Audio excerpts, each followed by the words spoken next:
আজকে আমরা চলে এসেছি Oppo A5 Pro এর ইভেন্টে। Oppo A5 Pro এর লাইভ এক্সপেরিয়েন্স করার জন্য। আজকের ইভেন্টের জন্য আমি অনেক বেশি এক্সাইটেড ছিলাম। তো ফার্স্টে এখানে এসেই দেখতে পেলাম যে একটা বুথ সেকশন আছে, যেখানে কিনা ওরা মোবাইল রেখে দিয়েছে আর এইগুলোর উপরে মানুষ হাঁটছিল। এটা দেখে তো আমি পুরাই অবাক। আমি চেক করার জন্য টাচ করেও দেখতেছিলাম যে আসলে কি এগুলো রিয়েল মোবাইল নাকি ফেক, বাট দেখি রিয়েল মোবাইল। তো এখানে আসার পরে আমাকে পেন দিয়ে দিল এন্ড আমি এখানে সাইন করে ফেললাম।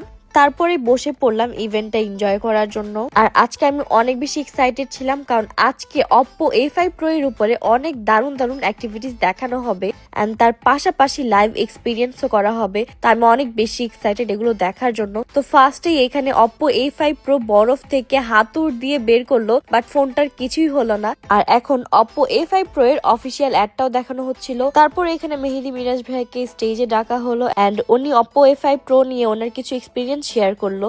আর তারপরেই শুরু হয়ে গেল Oppo A5 Pro এর উপর লাইভ এক্সপেরিমেন্ট করা। ফার্স্টে এখানে ওয়াশিং মেশিন দিয়ে দেওয়া হয়েছিল, বাট ফোনের কিছুই হয়নি। তারপরে এই গাড়ি দিয়ে ফোনটাকে আনা হয়, বাট ফোনের কিছুই হয় না। আর এরপর ড্রিল মেশিন ফোনের মধ্যে দিয়ে দেওয়া হয়, বাট তারপরেও ফোনের কিছুই হলো না। আর এখন আসবে আমাদের সবার ফেভারিট রাকিব হোসেন। আর রাকিব এখানে গান দিয়ে সবগুলো গ্লাস ভেঙে ফেললো। ফোনের উপরে ওটা অ্যাপ্লাই করা হলো, বাট তারপরেও ফোনের কিছুই হলো না। আর এখন হচ্ছে সব থেকে ভয়ঙ্কর এক্সপেরিমেন্ট। ফোনের উপর দিয়ে গাড়ি চলে গেল, তাও ফোনের কিছুই হলো না। এই ইভেন্টটা বেস্ট ছিল।